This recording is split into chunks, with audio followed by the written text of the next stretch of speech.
السلام عليكم ورحمة الله تعالى وبركاته وإذن سلام أخياتا شرفت له xilli kastoo idiin tahay wacana wanaagsan waa anigoo ah maxamuud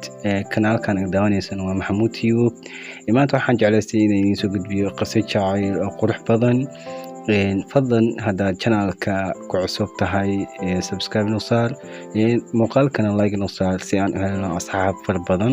sidaas oo kale la socod wanaagsan qiso jacayl oo qurux badan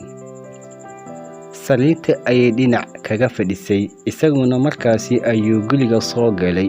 wuxuu tukaday 2 ragcadood oo sunno ah markii uu ka baxay salaada intuu kacay ayuu dhinacayda fadhiistay kadib wuxuu la booday labadeeda gacmood maxaad samaynaysaa ayay ku tiri muusan jawaab siinin hawshiisii ayuu iska watay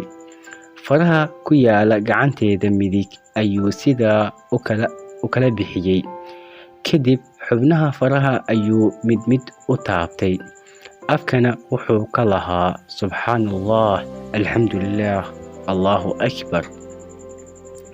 iyadoo sidii u yaaban wejigeedna qosol kalgacayl ka muuqda ayay haddana tiri maxaad samaynaysaa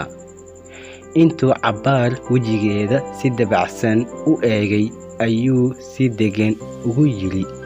farahaaga ayaan ku tasbiixsanayaa si labadeena ajar la inoogu qoro marka ay aragtay sida uu wanaageeda adduun iyo aakhiro ugu fikirayo ayaa indhaheeda ilin ka soo daadatay halkaa sujuudda ayay dhunkasho mac ka siisay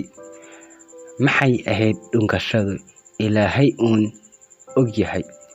waxay ahayd dhunkasho ilaahay uun ogyahay meesha ka soo go'day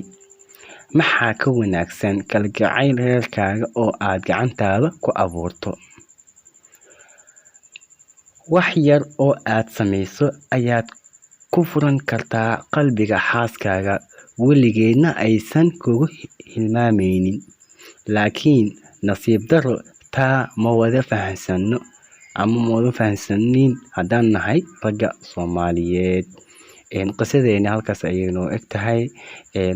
oo kuma sintiin daawashada muuqaalka fadlan haddaad channelka ku cusubtahay subscribe noo saar hadda muuqaalka ka heshana like noo saar wixii comment qabtana barta hoose commentiga noo reeb waxaynu balana video xigo assalaamu calaykum